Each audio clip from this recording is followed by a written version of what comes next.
नमस्ते दोस्तों, कैसे हैं आप सब लोग। मैं हूँ dream life designer Sonali Kothari, author, speaker, entrepreneur और वुमेन एम्पावरमेंट कोच। तो आज हम लेके आ रहे हैं हुनर पार्ट 1। हुनर क्या है?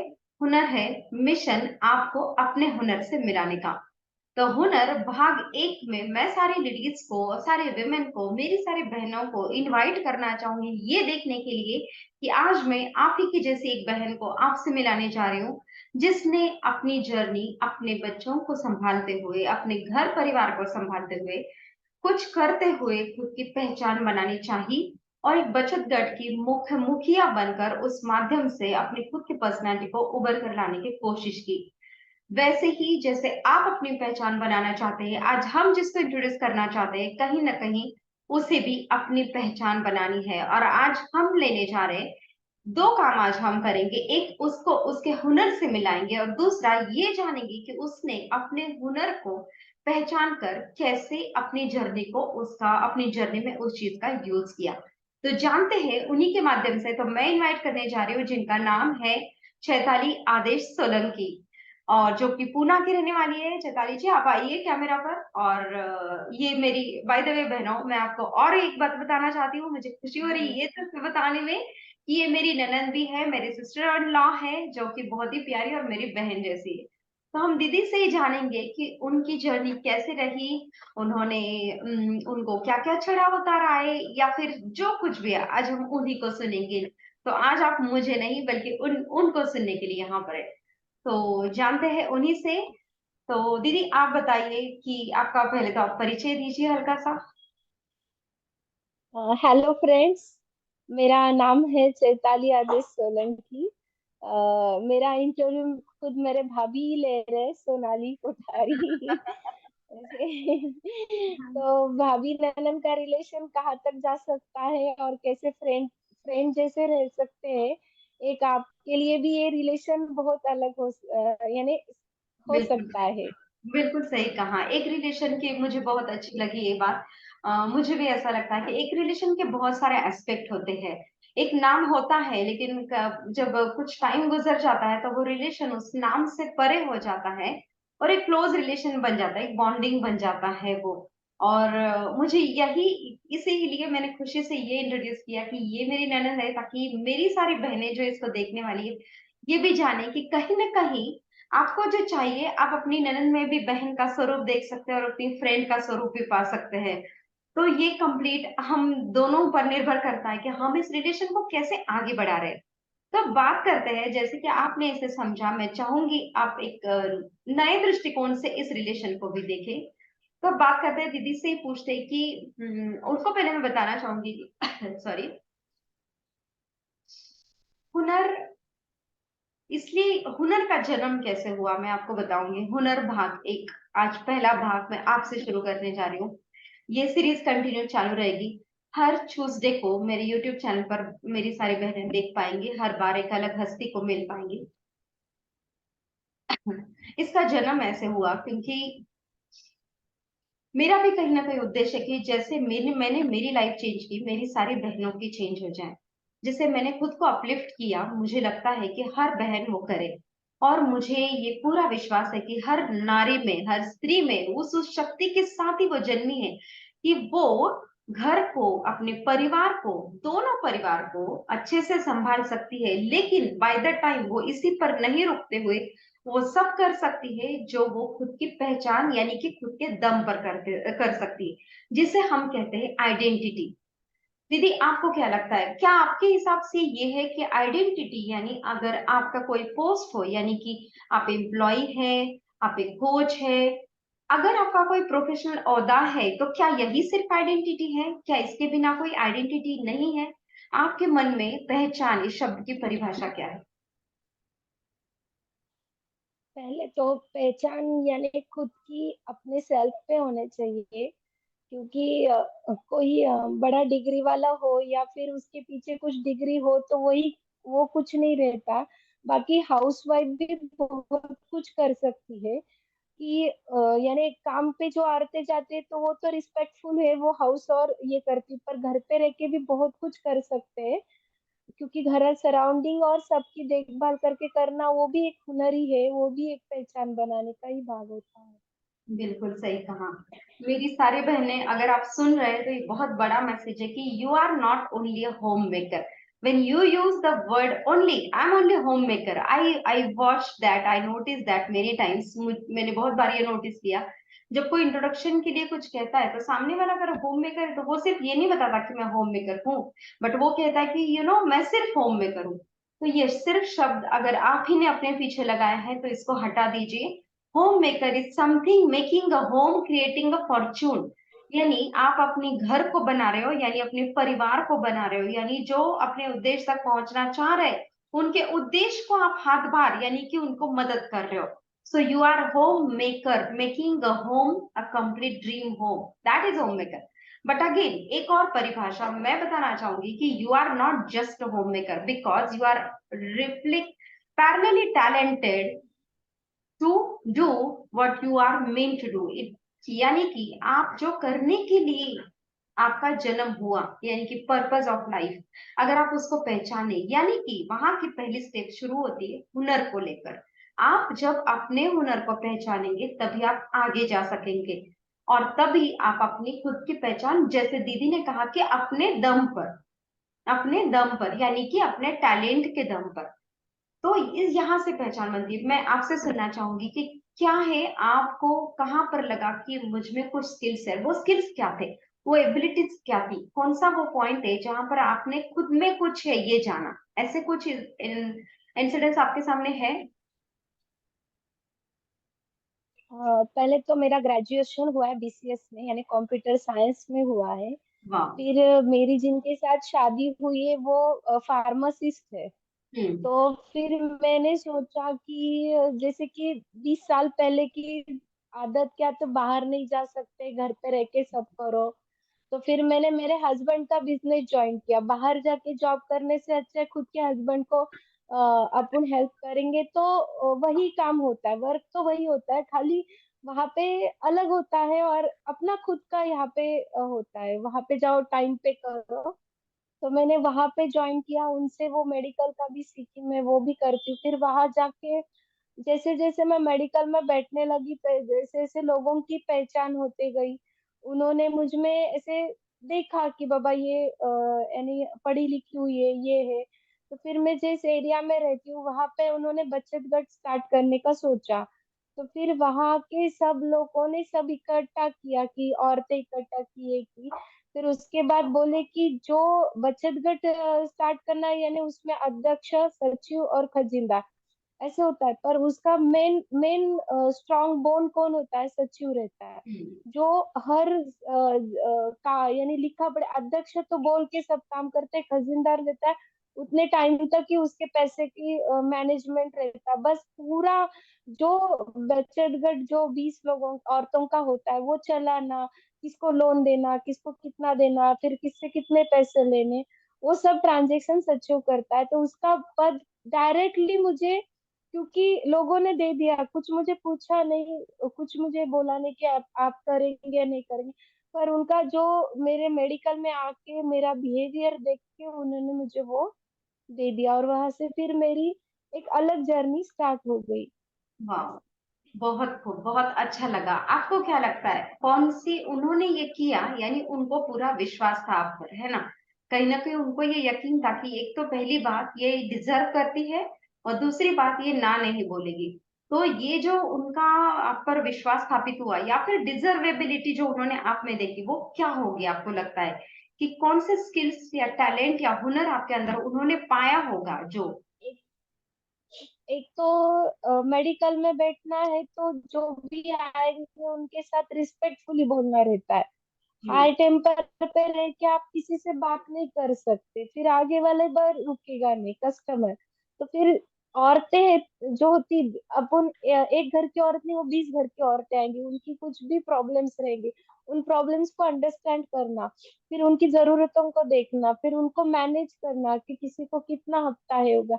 और हम लोगों ने बचत तो गट स्टार्ट किया, पर हमने ना कोई कोई बोलता है तुम ब्याज के लिए ये काम करते हो क्या, उसके लिए हम बोलते हैं रूल्स रेगुलेशन तो चाहिए, यानी कंपलसरी चाहिए।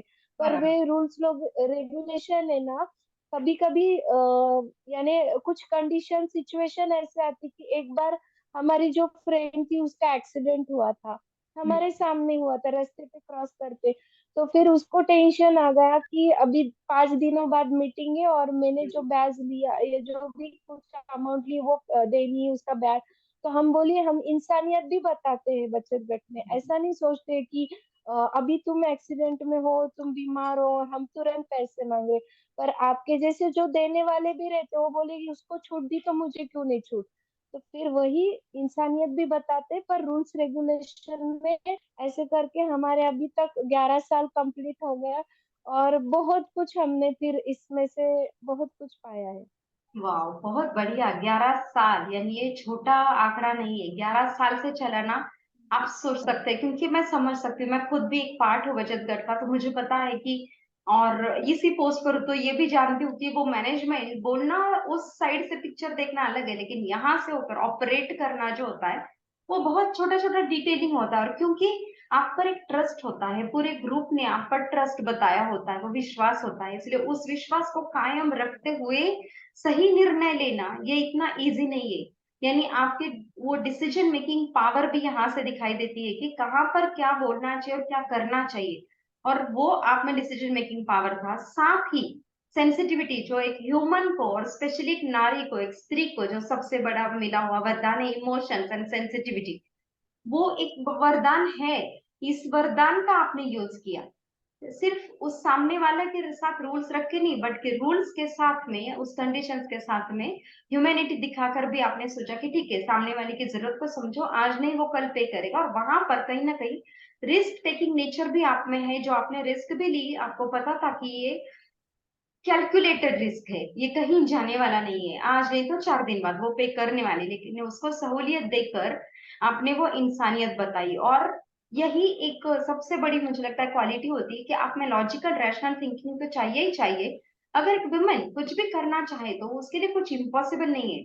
देखो, आपने इस बात को समझा और वहां पर वो चीज बताई, अब क्या है जो आप नहीं कर सकती, मतलब जो एक बेसिक रहते हैं ना, जो ऐसे बेसिक प्रिंसिपल होते हैं, जो हमारे में वो टैलेंट है और उसको है, तो उसको यूज करके हम कहीं भी अब उसका यूज कर सकते हैं। उसके लिए लिमिटेड नहीं है कि बचत गट ही होना चाहिए, लेकिन आपने वहां पर रहते हुए इसको कायम किया, इस टैलेंट को अपने यूज करके ह्यूमैनिटी के लिए भी, लोगों के लिए भी यूज किया। वो सबसे बड़ी बात मुझे लगती है, बहुत अच्छा काम है। और दूसरा ये कि आपको क्या लगता है कि इस बचत गट के माध्यम से लेडीज को हेल्प कैसे हो रही है, लोगों को क्या हेल्प हो रही है लेडीज को? वैसे तो फिर पहले एक बचत गट स्टार्ट किया, फिर 2-3 साल होने के बाद लोगों ने यानी लोगों में ऐसे एक ही बात दूसरे को औरतें तो कराती है, वो तो पब्लिसिटी उनसे हो जाती, फिर सुनने को बाहर बाहर गया कि यार ये बचत गट बहुत अच्छे से चल रहा है, बहुत अच्छे से चल रहा है। फिर उन्होंने बोला कि हमें भी ले लो, हमें भी ले लो, क्योंकि हम माहिर संस्था बोल के है उससे ज्वाइंट हुए, तो फिर उसमें 20% एक साथ ले सकते हैं एक बार में। फिर मैंने मेरे अंडर में फिर और एक दूसरा बचत गट चालू किया, ऐसे मेरे अंडर में फिर अभी 40 लेडीज है। वाह। और दोनों भी बचत गट का काम, मतलब वहाँ पे सचिव अलग है पर वो भी मेरे अंडर है। हाँ। यानी जो भी दोनों गट में जो बोलूंगी वो दोनों भी सब सुन लेते हैं, मेरी हर एक बात को मानते हैं। मैं उनको वही बोलती हूँ कि आप में से किसी का भी एक भी कोई प्रॉब्लम हो तो मुझे आके बोलो, बाकी के 39 लेडीज को फिर मैं बोल सकती हूँ कि क्या प्रॉब्लम है और क्या नहीं है। बराबर। लेना मेरे हाथ में रहेगा, आप टेंशन मत लेना। पर जो फिर ऐसे करते करते हमारी, यानी किसी किसी का घर हुआ, किसी के बेटी की शादी हुई है, बेटे की भी शादी हुई है, बस उन्होंने मुझे पहले 1 महीने 2 महीने पहले बोल के रखते, हमें 3 लाख 5 लाख चाहिए। एक के तो घर, उसने तो बैंक में अप्लाई किया था लोन के लिए, पर उसका लोन होते होते 1.5 2 महीने हो गए। हमने पैसे दे भी दिए, हमारे रिस्क पे दे दिए, और उसका घर भी बांध के हो गए। तो वो इतना खुश होके बोलती है ना, अभी तक मेरे बैंक का लोन का चल रहा है कागज डॉक्यूमेंट्स का, तब तक मेरे 2 मंजिले भी चढ़ गए, यानी आप थे इसलिए। एक के पास तो जगह लेने के लिए ये नहीं था, तो मैं बोली टोकन देना था स्टार्टिंग अमाउंट, तो मैं बोली आप डरो मत, मैं दे देती हूँ आपको, फिर आप पे कर दीजिए बाद में। तो उसने वो जगह ली, उसके ऊपर उसका घर भी अच्छे से, यानी 3 मंजिली, उसको एक ही मंजिल बांधना था, पर बचत गट के हिसाब से मैंने आधार देके यानी हम लोगों ने सबने मिलके, मेरे अध्यक्ष है खजीनदार सब ये करके टीम ने, फिर उसका 3 मंजिली घर भी हुआ। उसको इतनी खुशी हो गई कि इतना कुछ हो सकता है। पर हम्म। वो रिस्क है, और रिस्क लेना चाहिए, लिए तो फिर कुछ भी हो सकता है। बराबर, कैलकुलेटेड रिस्क थे, आपको पता था, ऐसा नहीं कि रैंडम रिस्क है, आपको पता था कि मैं कितना रिस्क ले रही हूँ और क्या हो सकता है। लेकिन पॉइंट ये है, हाँ बहुत ही बढ़िया चीज थी कि मुझे ये लगता है कि छोटी चीज है बचत गट, वैसे तो कुछ लोगों के लिए कुछ मैटर नहीं कर रहा करता है, लेकिन कुछ लोगों के लिए ये एक उनके सपनों को खड़ा करने का माध्यम भी हो सकता है। तो काम या चीज हाँ छोटी या बड़ी नहीं होती, लेकिन यहाँ पर कई फायदे होते हैं लोगों को उसके। तो आप सिर्फ अपने लिए नहीं कर रही है, मैं वही आपको अलग से रिकॉग्नाइज कराना चाहती हूँ कि सिर्फ आप अपने लिए नहीं कर रही है, बल्कि खुद को तो खड़े कर रही है, लेकिन साथ ही अपनी दूसरी बहनों को भी आप आगे लेके जा रही है, अपने फ्रेंड्स को आगे लेके जा रही है, कहीं ना कहीं उनको हाँ हेल्प कर रही है। तो ये सबसे अच्छी क्वालिटी एक स्त्री में होती है, एक विमेन में होती है, क्योंकि वो अगर कुछ अच्छा मिलता है तो वो पहले साइड अपने बाजू वाला को भी अच्छा करने का सोचती है, ये उसके अंदर क्वालिटी होती है। आप सिंपल सी, अगर कोई सेल लगा है और हमने कुछ वहां से खरीद लिया, तो हम पहले 10 लोगों तक पहुंचा देते कि भाई सेल है, बहुत अच्छा है, लेके आ जाओ, तो मुझे तो बहुत अच्छा लगा। तो कहा जाता है कि वुमेन के पास कोई चीज सीक्रेट रहती ही नहीं, लेकिन मुझे लगता है कि सबसे बड़ी उसकी एक ताकत भी है, वो जहां चाहे इसका यूज भी सही से कर सकती है। और ये उसके अंदर मिला हुआ, ये उसको मिला हुआ टैलेंट है, कहीं ना कहीं उसको पहचान कर वो कर रही है। अब ये है बेसिक प्रिंसिपल, अगर टैलेंट को आप बोलेंगे एजुकेटेड, एजुकेशन के माध्यम से जोड़ेंगे, तो she is educated, but again she is using this talent not only for that education but also for society's well-being।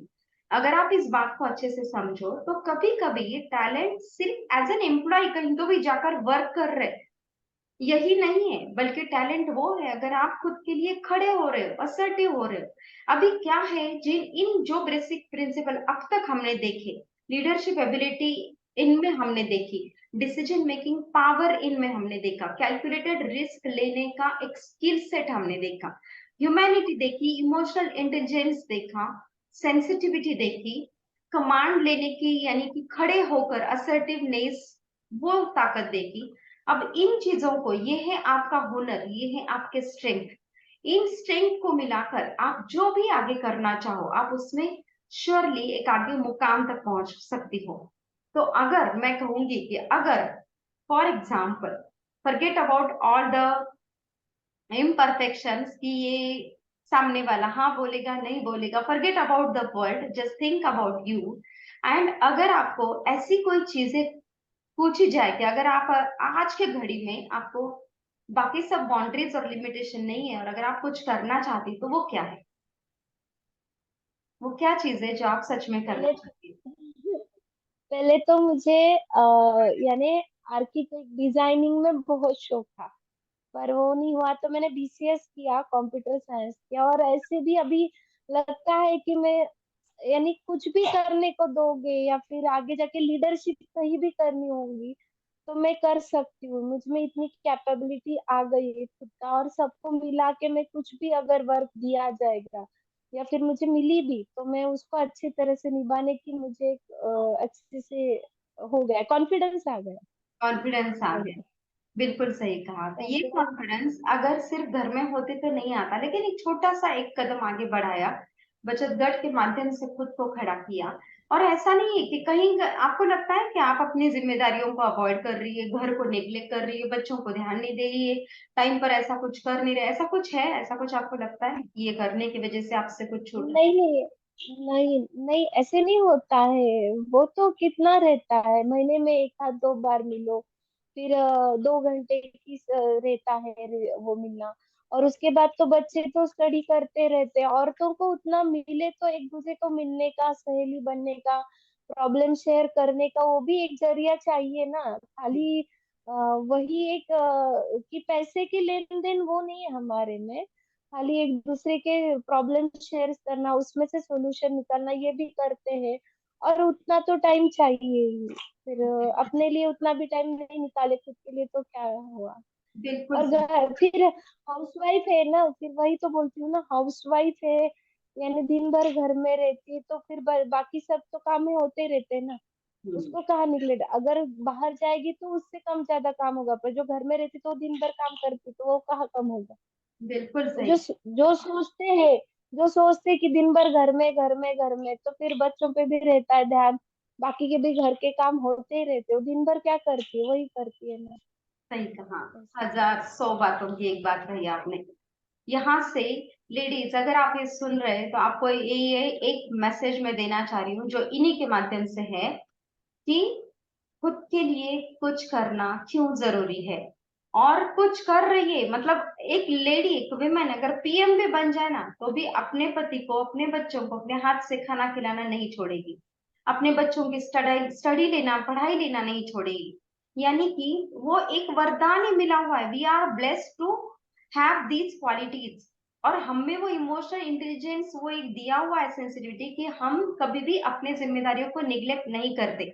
तो हजारों हजारों लाखों बहनों को ये एक सवाल दिमाग में कंटिन्यू होता है कि अगर मैं कुछ करूंगी तो मैं निग्लेक्ट कर दूंगी, अगर मैं यहाँ पर करूंगी मेरा तो कुछ छोड़ दूंगी। why don't you think that you are also doing something, your children are learning this same? आप जो कर रहे हैं कहीं ना कहीं लेडी, आपके बच्चे वो सीख रहे हैं, आपकी एबिलिटीज को देख रहे हैं कि मेरी मम्मी एक अच्छी लीडर भी है, मेरी मम्मी सिर्फ ये नहीं है जो घर में करती है, बल्कि वो एक अच्छी लीडर है, एक अच्छी डिसीजन मेकर है, वो भी कुछ कर सकती है, उसका भी एक सर्कल है। जब वो ये देखते हैं तो वही बनते हैं। Children are not learning what you teach, they are learning what they see. अब आप उसके सामने क्या एग्जाम्पल खड़े कर रहे हो ये आप देख रहे हो। यहाँ पर दीदी ने जो किया है उसके माध्यम से इनडायरेक्टली इनडायरेक्टली वो अपने बच्चों को भी ये सीख दे रही है कि हाउ टू बी सोशलाइज। आपकी लाइफ सिर्फ आपका घर, 4 लोग, आपका परिवार इतना नहीं है, बट समाज भी कुछ है। समाज के 4 लोग भी कुछ है, हम उनका भी कुछ देना लगते हैं, वो भी हमारे ही पार्ट है, हम उन्हीं का पार्ट है। और हम जाकर ये चीज इस तरह से स्प्रेड करते हैं। अब यहाँ पर कभी आपको बच्चों को सोशल होना सिखाना नहीं पड़ेगा, बट आपने ये करके उनको सिखा दिया। उसमें से बच्चों को जो लेना है वो लेंगे, जो नहीं लेना है वो नहीं लेंगे, that's not the matter. The matter is you just not neglecting. हजार बहनें जो लाखों लेडीज दीदी ये सोचते हैं कि मैं निग्लेक्ट कर दूंगी अगर मैं कुछ करूंगी। आपको जैसे कि मेरी कुछ फ्रेंड्स आप जो जानती है, अभी नाम नहीं लेंगे लेकिन आप उनको जानती है, कुछ ऐसी फ्रेंड्स अच्छी जो मेरे पड़ोस में रहती थी और उसको एक अपॉर्चुनिटी भी मिला था जहां पर वो बैठ के ट्यूशन लेती थी, जहां है वहां बैठ के ले रही थी, मतलब अपने घर से। तो ये अपॉर्चुनिटी मिला था, ज्यादा मुश्किल काम भी नहीं था, हिंदी मराठी का लेना था, and she was doing great. और उसको रिजल्ट्स भी, जैसे आप टैलेंटेड है वैसे ही वो भी थी, तो रिजल्ट्स भी बहुत अच्छा आए बच्चों के हिंदी और मराठी सब्जेक्ट में। तो पेरेंट्स सेड कि you do continue your work, बहुत अच्छा लग रहा है हमको कि बच्चा आपसे पढ़ रहा है। बट अचानक 1 साल बाद उसने सब कुछ ये छोड़ दिया। जब मैं उससे मिली कि मैंने कहा ट्यूशन कैसे चल रहा है, तो उसने बताया कि मैंने तो ये सब छोड़ दिया है। मैंने कहा कि रीजन क्या है छोड़ने का भाई? तो उसने कहा कि नहीं बच्चे 10th में आ गए ना। सो आई सेड कि so what? So she said कि उसके साथ स्टडी, उसकी स्टडी वगैरह नहीं मुझे लेना पड़ेगा, इसलिए मैंने छोड़ दिया। और आपको बता दूं कि कहाँ लगता, क्या लगता है, पहले तो आपका ओपिनियन क्या लगता है, ये सही फैसला था उसका कि बच्चा 10th में आ नहीं गया छोड़ देना? नहीं नहीं, वो नहीं रहता है वैसे। बच्चों को खुद का भी करना आना चाहिए, खुद भी वो इंडिपेंडेंट होके करना आना चाहिए बच्चों को। बिल्कुल। कितनी देर तक उंगली पक, यानी मेरी सोच ऐसी है कि मेरे बच्चे और किसी के हो, डिपेंडेबल नहीं रहो, बचपन से ही इंडिपेंडेबल होके उन्होंने उनका करना चाहिए। हाँ, आप हम लोग उनको बोलते हैं ना ये टाइम है, ये करो वो करो, पर अगर वो खुद एफर्ट्स नहीं डालेंगे और उसके साथ वो अगर और बच्चों को भी सिखाती तो उसके साथ उसके बच्चे भी बैठ जाता था और हो जाता था ना। टीचिंग तो सबको मिलनी चाहिए थी। बिल्कुल सही। और इसी हिसाब से उसने वो ये कुछ ना सोचते हुए छोड़ दिया। और बाद में देन शी सेड कि बाद में उसको लगा भी होगा, बट उसने कभी बताया नहीं वो मुझे, लगा भी होगा कि क्यों मैंने कर दिया, बट वो अपॉर्चुनिटी जो हाथ से गई तो चली जाती है वो। तो अब तो वो नहीं कर रही कुछ भी। लेकिन आपके बच्चे, just imagine you are studying with them, आप उनको वॉच रख रहे हो कि तू पढ़ रहा है क्या, या फिर आप खुद ही जाके कुछ पढ़ रहे हो उन्हीं के साथ, वो अपने आप पढ़ रहे हैं। मतलब बच्चों को अगर करना है ना तो वो कैसे भी करेंगे, आप उसको जाकर पढ़ाई नहीं कर सकते, आप उसकी पढ़ाई में सपोर्ट कर सकते हो, सराउंडिंग दे सकते हो, वातावरण दे सकते हो, पॉजिटिविटी दे सकते हो, उसको इंस्पायर कर सकते हो, आप जाके तो पढ़ाई नहीं कर सकते। तो इसीलिए उसको वो देना आपका काम है। यानी कि आज की जनरेशन ऐसी है जहां पर आप उसको उसको जब जरूरत हो वो they will call you, you don't have to look at them. And आप कंटिन्यू वैसे रहोगे तो फिर वो लगेगा कि बॉदर कर रहे, तो आप क्या कर रहे हो। हर लेडी को ये सोचने की जरूरत है, बहनों मेरी, अगर आप कुछ नहीं कर रहे हो तो अपने लेवल पर अपना एक मीडियम ढूंढिए कुछ करने का, अपने स्किल्स को ढूंढिए। नहीं ढूंढ पा रहे तो यहाँ पर आइए, वी मिलकर वी विल फिगर आउट है। यहाँ ना कोई चार्जेस है ना कुछ है, आप यहाँ पर आओ, हम मिलकर फिगर आउट करेंगे। और अगर आपके पास ऐसी कोई स्टोरी है जो लेडी अच्छी कर रही है और उसने अपने टैलेंट के दम पर कुछ हासिल किया है, तो जरूर मुझे इसी वीडियो में आप कमेंट करो, हम उनको जरूर इस प्लेटफॉर्म पर लाएंगे। और इस तरह से हम एक साथ आगे बढ़ सकते हैं। तो देखो, मैं एक वुमेन एम्पावरमेंट कोच हूँ, और जो मेरा जो सिग्नेचर प्रोग्राम है which is called Mrs unstoppable. What is unstoppable? Unstoppable doesn't mean कि आप पर पैसों की बरसात हो रही है तो you are unstoppable, it doesn't mean that. Unstoppable का मतलब है आपको जो करना है वो आप 100% करेंगी, चाहे जो हो जाए, चाहे जो हो जाए, चाहे जो, it means what ever matters the you. आपकी सिचुएशन सही नहीं है, आपको सराउंडिंग सही नहीं है, ज्यादा पैसा नहीं है लगाने के लिए, जो भी हो आपकी कंडीशन, मैं नहीं जानती इस किस कंडीशन में आप हो, लेकिन मैं इतना जानती हूँ कि आप जिस भी कंडीशन में हो, unstoppable it means you are coming here, you are identify your talent which is, पहले आप अपने टैलेंट को एंड खुद को पहचानेंगी, सेकेंड फेज में आप उनके साथ खुद को अलाइनमेंट करेंगे, और थर्ड फेज में you will gonna explore your self, यानी कि आप एक्चुअल पैसा कमाना शुरू कर देंगे। अगर पैसा कमाना आपका गोल है, और अगर वो नहीं है, you want to do social work, तो देन आप खुद का कुछ ना कुछ स्टैब्लिश कर देंगे जहां पर आप सोशल वर्क करेंगे। It doesn't mean that you are just financially free, it means that you are just free to do what you want to do. आप जो करना चाहती है वो करो, life is one time opportunity. भगवान ने ये आपको ह्यूमन बनाकर भेजा है, कुछ टैलेंट के साथ भेजा है, सबसे पहले इस टैलेंट को खुद के लिए यूज करो। मैं बीइंग सेल्फिश, मैं यहाँ पर बहुत सेल्फिश होकर बताना चाहूंगी, सबसे पहले अपने लिए यूज करो, अपना कप इतना भर दो कि उछल कर बाहर आए, और फिर दुनिया में वो स्प्रेड हो जाए। उसके बाद आप फ्री हो, अपना ये गिफ्ट जो आपको नेचुरल मिला है, वो गिफ्ट जो दीदी ने अभी शेयर किया, that is gift, no one taught her to do that but she is doing that. और एक घर में रहकर एक लड़की, अगर एक औरत अपनी पहचान बना सकती है, बचत गट में जाकर उसको लीड करके दूसरी 20-40 औरतों को खड़ा करने का काम कर रही है, कहीं ना कहीं डायरेक्टली इनडायरेक्टली, तो ये बहुत अपने आप में एक बहुत बड़ी बात है। यानी आप सोच कर देखो कि आप क्या नहीं कर सकते।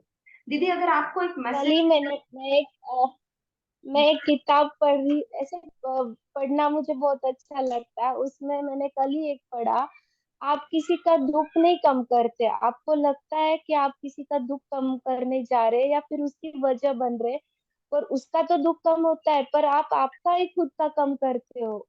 यानी आपने आपके अंदर कुछ तो भी रहता है, उसकी वजह से आप वहां जा रहे हो, उसको नहीं कुछ हो रहा है, बिल्कुल पर वो उसका दुख कम हो रहा है, पर फिर भी वो आपका भी कुछ तो भी कम हो रहा है, इसीलिए आप वहां निमित्त बन के जाते हो। और उसका भी सोल्यूशन इन औरतों को भी मैं जैसे यानी हैंडल कर रही हूँ, कुछ करूँ, उनको हेल्प करने जा रही हूँ, पर वहां पे मुझे खुशी है। उनको हेल्प करना, उनको सेटिस्फेक्शन देना, या फिर वो जो चीज है कि मुझे उससे बहुत खुशी मिलती।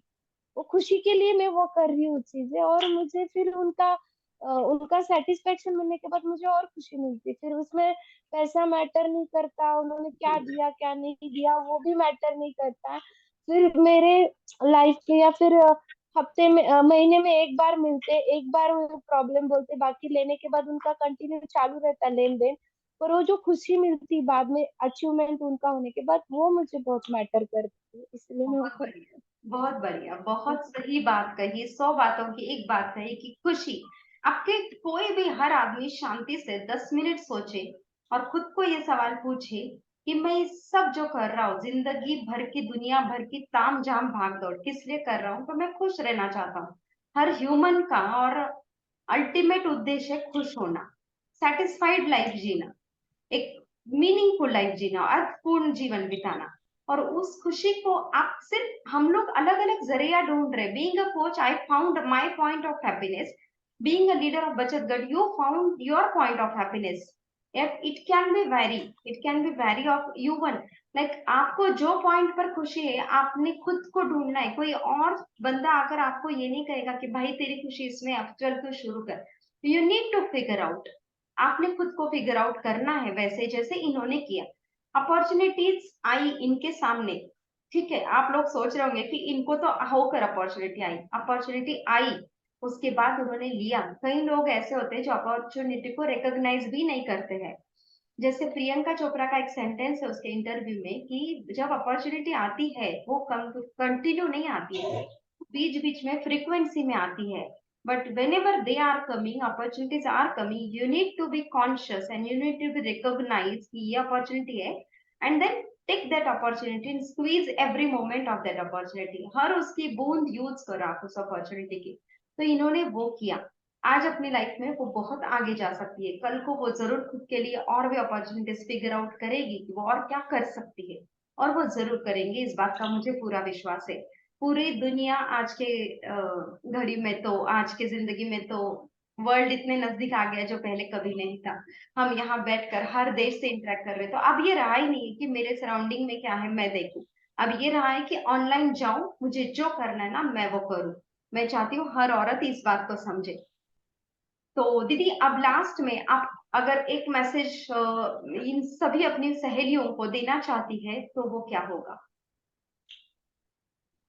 नहीं, खुद के हुनर को पहचानो, और नहीं पहचाने भी अगर किसी ने आपको अपॉर्चुनिटी दी है, तो उसको आप अच्छी तरह से निभाते जाएंगे तो उसमें से आपके अलग अलग हुनर निकलते जाएंगे। और थोड़ा खुद के लिए जिए तो जिए। वाह, बस। बहुत बढ़िया। खुद के लिए जियो, और जब आप खुद के लिए जीते ना तभी आप अपनों के लिए जी सकते हैं। पहले अपने लिए जीना सीखो, मतलब वो होता है ना, जेब खाली है तो आप दान नहीं कर सकते, खाली जेब से आप दान नहीं कर सकते, बिल्कुल वैसे ही जब तक आप फुलफिल्ड नहीं फील करते हैं, खुश नहीं अंदर से फील होते, तब तक आप जो दे रहे वो भी आधा अधूरा सा है। जो खुशी आप अपनों को दे रहे वो भी आधी अधूरी सी है। कहीं ना कहीं आपको लग रहा है कि मैं आपके लिए सब कुछ कर रही हूँ, लेकिन उसके पीछे, सब कुछ करने के पीछे अगर आप खुद की कुर्बानी, खुद की खुशियों की कुर्बानी दे रही है, तो वो रिग्रेट उनको अनफुलफिल कर रहा है। कम से come for the sake of them do something for your self, that is only message. Yes, great message दीदी। एंड बहुत अच्छा लगा आपसे मिलकर, और मैं बहुत खुश नसीब हूँ कि ऐसी ननद मिली जिनसे मैंने हुनर का पार्ट 1 इन्हीं से शुरू हुआ। और मैं बहुत होपफुल हूँ, मुझे लगता है, मैं श्योर हूँ कि इस पार्ट को, हुनर की इस सीरीज को हम बहुत दूर तक दुनिया भर में फैलाएंगे। उन सबको इस प्लेटफॉर्म पर लाएंगे जिनको अपना हुनर ढूंढना है, और उन सबको भी इसी प्लेटफॉर्म पर लाएंगे जिन्होंने अपना हुनर ढूंढ कर कुछ शुरू कर दिया है। तो दोनों के तालमेल से हमारी बहनों की जिंदगी जरूर बदलेगी इसी के माध्यम से। So thank you thank so you. Much. बस अब वही, थैंक यू। चलो, thank you so much and have a great day, मिलते हैं नेक्स्ट एपिसोड में फिर से। ओके।